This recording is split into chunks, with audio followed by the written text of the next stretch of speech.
Hey folks, this is Rhykker with an update video to my tier list for Diablo 3 Season 12 Patch 2.6.1.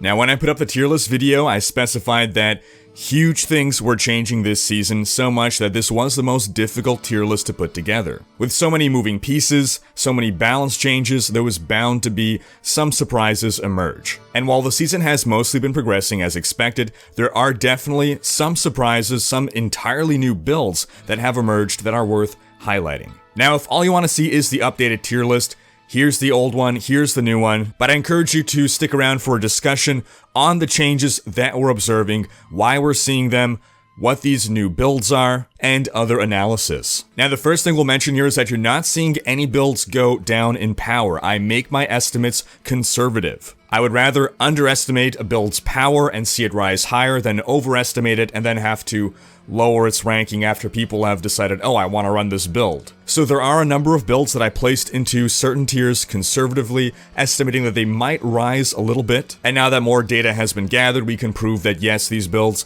do deserve to rise a tier, for instance. But let's start with something that was a big and pleasant surprise to me, and that's the emergence of Condemn being the current best solo Greater Rifting build in the game. Condemn, as of right now, November 22nd, has cleared a Greater Rift 122 non-season solo. This puts it above any other build, and lands it solidly in first place in the S tier. We're not even seeing any big changes to the build from the PTR. It just was never pushed to its fullest potential, and that potential turned out to be higher than I thought. This means that the Crusader now has an S tier build, and in a perfect world, every class will have a build in S tier. Now important to note is that Condemn isn't miles above the other builds. Pestilence is just one Greater Rift behind currently, and this is perfectly in line with our expectations. That said, if Pestilence does go any higher, it will be slightly performing above expectations. So I'm going to be keeping an eye out to see just how far the Necromancers can push, but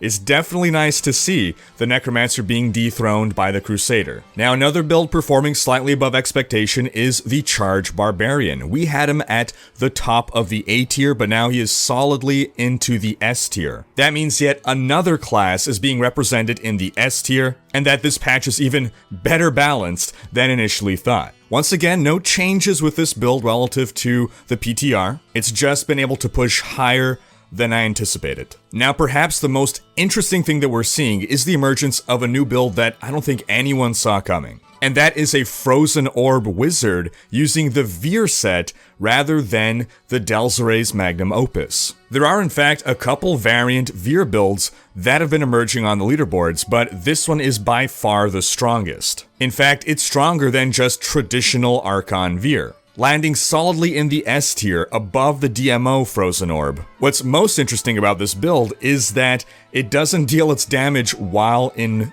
Archon form. It uses Archon form to build up damage stacks and then deals its damage while outside of Archon, so it's sort of a reverse Archon build. Apart from the differences in set, the build otherwise looks very similar to the DMO Frozen Orb Wizard. Similar items, similar skills, it just builds up damage multipliers differently from DMO. Now this is not a build that I've tried out myself, and I suspect that it's not yet been pushed to its fullest potential. It's currently not overpowered, but I do certainly hope that it doesn't become overpowered as players continue to explore, theorycraft, and develop non-Archon Archon Veer builds. Meanwhile, the DMO Frozen Orb Wizard is performing as expected, as is the Wave of Light Monk. But then we have another build performing above expectations, and so we're moving it from A tier into S tier, and that is the Channeling Firebird Meteor Wizard. Once again, the build is unchanged from what we saw on PTR, it's just been able to push further than I anticipated. Now, one note on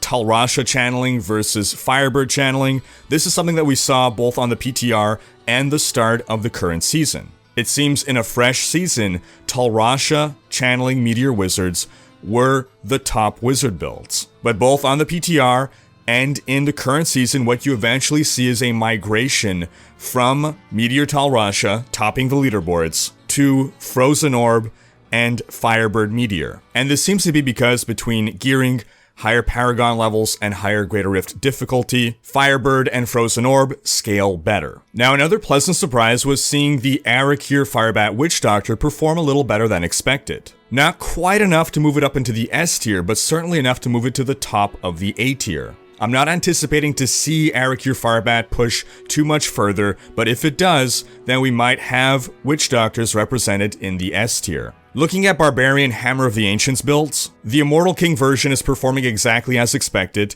but the Rhykker version is performing slightly better than expected.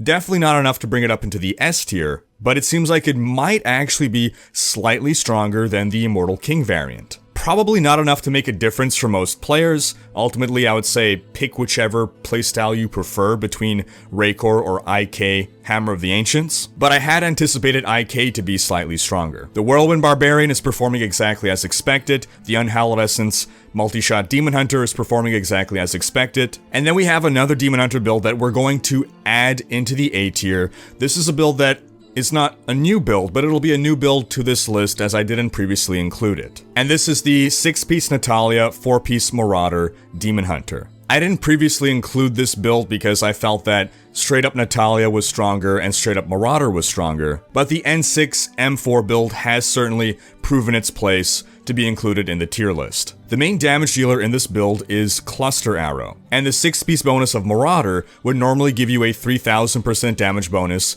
to Cluster Arrow. But instead of using the Marauder 6-piece bonus, we're going to use Natalia's 6-piece bonus, which is a higher multiplier, 3500% increased damage after casting Rain of Vengeance. Further, you also take 60% less damage. So the idea here is to maintain that 6-piece Natalia bonus, while otherwise running a Marauder build. And what's key here is the 4-piece Marauder bonus, in which you're going to lay down your sentries, and your sentries will be shooting off cluster arrows while you are as well. Now, a big migration we're seeing on the tier list is the Rothman Necromancer from C tier to A tier. I've always been very conservative with my estimates for Rothma. The raw damage output of Rothmas is undeniable. It's insane. Just looking at the numbers, at the multipliers, it can have the highest DPS, or close to it, of any build in the game. The problem comes with the mages themselves. You're spawning mages, and you have little control over where your DPS is being directed, and the behavior of the mages is still kind of wonky. So my concern with Rothma was never about the numbers, it was about how you can actually play it, and whether the struggles would still allow you to push as far as some other builds. Well, I finally got some concrete proof of Rothma being able to clear pretty high, so now we're officially moving it from the C tier into its well-deserved A tier position. Next, we have the Impale Demon Hunter. This was another conservative estimate, and it's performed better than anticipated, so it's moving from B tier up into the A tier. We also have Natalia's performing slightly higher than expected, moving that as well from B tier into A tier. And while it seems that there is no S tier Demon Hunter build, it has more A tier builds than any other class. So basically, slightly weaker, and again, the difference between S and A tier is not huge. So slightly weaker, but more variety. And that's gonna wrap up our video. There may still be some surprises in store for us this season. I'm gonna keep an eye on how things are progressing. I may do one more update to this tier list, but I no longer expect anything too major to happen. But do leave a comment with your thoughts, your expectations, your predictions. Thanks for watching. Special thanks to my Twitch and Patreon supporters for making these videos possible. If you enjoyed this video, please share it, check out these other videos, and subscribe to join Rhykkers Raiders for more Diablo content. Special Patreon request from Dark. Carrier has arrived.